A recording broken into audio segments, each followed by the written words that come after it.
Hi, everybody. Welcome to Final Project. What version of video announcement? So I'm going to go over some stuff about the final project. We didn't have time last week, and I've gotten a few questions, and it's coming up, so I thought it would be a good time to review. So remember that you have one of two options for your manifesto against some kind of aging challenge that you've chosen for your topic. You can either write an advocacy letter, which could be a letter to a political group, a representative, a nonprofit organization.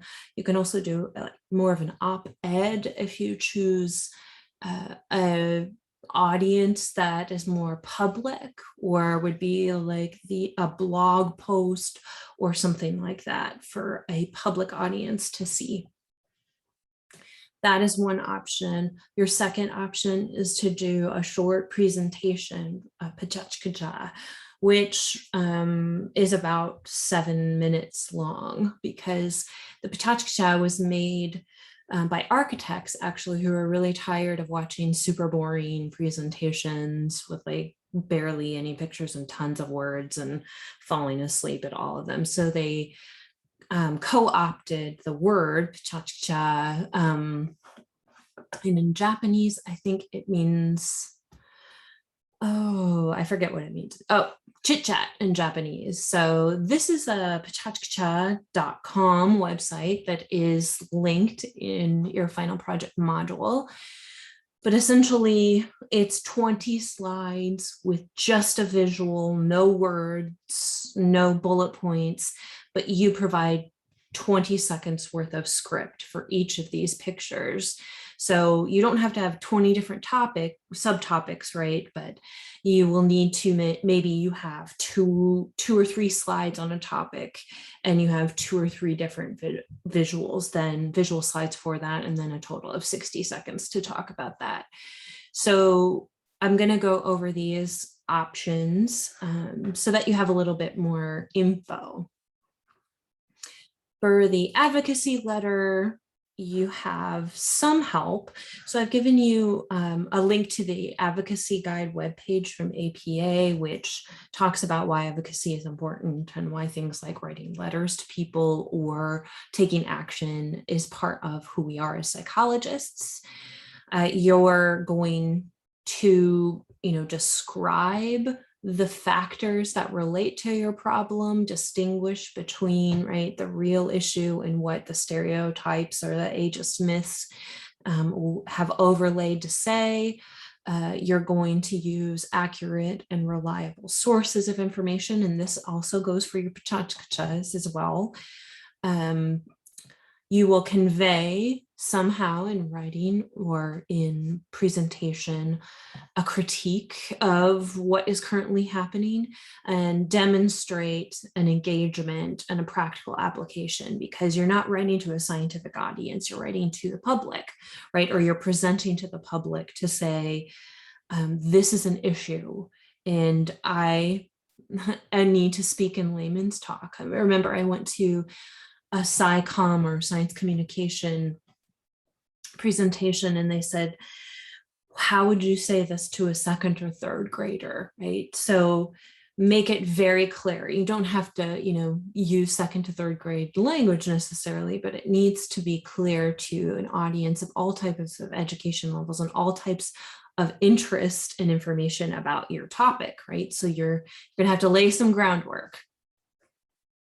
For this assignment, you do have a planning document. So if you've chosen to do this, you don't have to turn it in to me, but you can do this planning document to kind of help you work through some of the structure of this letter. So I have a lot of questions here to help kind of get you going. And everyone is required to do 10 plus scholarly or reliable sources for your manifesto, regardless of which option you choose. So that is a mixture of peer-reviewed articles. It can be all peer-reviewed articles if you want, but peer-reviewed articles, critically evaluated or peer-reviewed websites like .orgs, .govs that have, cited facts and clear like chain of evidence, right, that you can point to substantiated sources, right? You should know this by now. I'm much more preachy about this to undergrads. No Wikipedias, please. You don't have to provide real citations while you speak your Pachachka or while you write your advocacy letter. You upload, a separate document. There's a separate document for references for me. But there are a lot of things that you can do within your presentation or your letter to say, according to the Centers for Disease Prevention and Control, or according to AARP, if you're going to have statistics, that you're citing, that's always good to show that you have credible information when you're speaking to people. Some helpful resources on your advocacy letter and some information about the actual letter. And you have a lot of different criteria in here that you will be graded on, right? So a lot of a statement or setting the stage, what's the purpose, a rationale for why this is a problem, and then facts to then say, this is an issue because see how this impacts older adults, see how this impacts society. If this didn't exist, we could save this much money, those kinds of things, like, or it costs this much money. When you're talking about things like ageism, we know from articles like cited by Becca Levy that she's done information about how much it costs our healthcare system, that ageism actually costs dollars and cents, which was $63 billion a year. So you can put things like that in your facts to support, right? You need to have a solid why this is an issue, and then you need to come in with your, and this is what I think we should be doing about it as a group, right? So if you're pointing to a specific group of people, you need to say, and here's a solution that I think you should fund, support, etc. And you don't have to come up with a cost for this. All right, so that's the advocacy letter. What about this Pachachka thing? Well, Pachachka, like I said, is 20 slides, 20 seconds each. So you're going to have about 6.5 minutes, so under 7 minutes. It forces you to be brief and succinct and speak in a language that, is accessible to people. It's a little bit like an extended elevator speech in a way. You can look at a couple of examples. I like some of these are my favorite, what I learned from Dr. Who and slaying it like Buffy during COVID-19. So you can see what I like here. But these are really fun examples, but also good examples of what a Pachachka presentation is like. And there are a ton of them on pachachka.com. What happens is they have Pachachka get-togethers in cities a lot of times. So it's almost like a TED talk, but it's way more informal. But people get together in, during COVID, of course, and otherwise you can upload your presentations as well. But you'll see that a lot of these are tagged with which city they belong to. You can also search by area and in general, search above in the search bar. But one thing that you should know is that if you search how to do a Pachachka, you will come up with a couple of videos too. And there's some that teachers do to say, I'm practicing. So you can also look at a couple of those and see what it's like.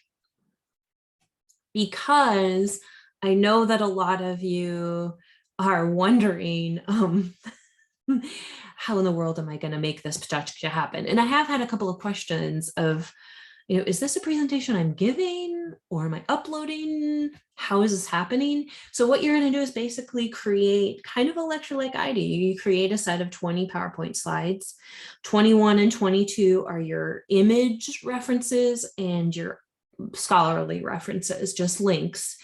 But you don't have to talk over those. You can just scroll through them at the end of show. And of course, you'll upload it to me, so I'll see them. But you basically make a PowerPoint and you then, you make your outline of the topics you want to cover, how many slides are going to be in each. And this is in the directions too in your Pachachka final project. So I always recommend that you do an outline for this and then write out your script for each slide for 20 seconds and just practice it so that you're not doing take like 250 on your Pachachkacha. So it's easiest if you do that. So if you make an outline, I give you about, 7 to 9 slides to like establish that something is a problem. So a little less than half or about half. And then about 10 to 12 slides on your manifesto, what you think we should do about it. What are the things that you think should happen? Or, a mini solution. Of course, we're not going to solve all the problems, but a mini solution of what you think is going to help make a difference in this area. So you'll plan out those slides, you'll find images for each slide, you'll write out a mini script using some supportive evidence for those beginning ones and also for your solution, right? So there are evidence-based solutions for a lot of things. There are evidence-based ways to combat ageism or isms in general or prejudices that are held that, you might cite if you're talking about combating ageism. Or there might be things like programs that have been tried, but you want to twist on it in such a way, and you provide some of that evidence. And you're going to have an intro slide and a summary slide in between, and couched in between that will be the meat of your slides.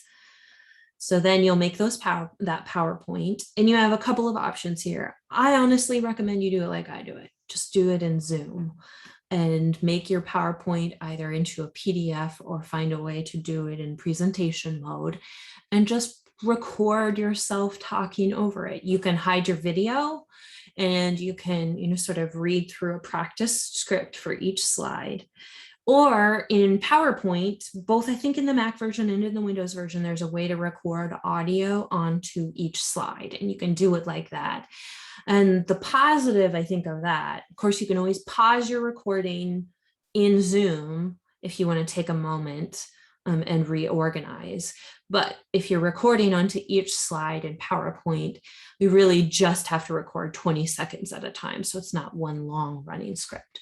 Up to you how you do it. You can make an iVideo if you want, iPhone video if you want, whatever you do. You need to show your slides and have an audio script at least over it, which will be about 6.5 to maybe 7 minutes. Okay.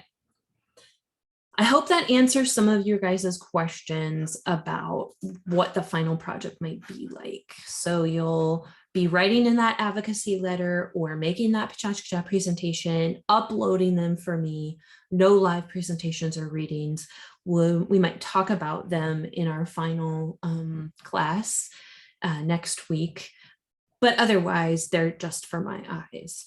And you'll also be uploading references separately, which will be APA formatted. And they're all due at the same time, right? That Sunday, August 15th, they're all up. Both of those things should be uploaded to me by then. All right. So good luck on working on those. I'm always excited to see them and learn about what, gets you guys jazzed about aging and find new potential solutions for things. So I will see you on Thursday. There's my cat Bootsy. She says goodbye too, but she's asleep. All right, guys, have a good one.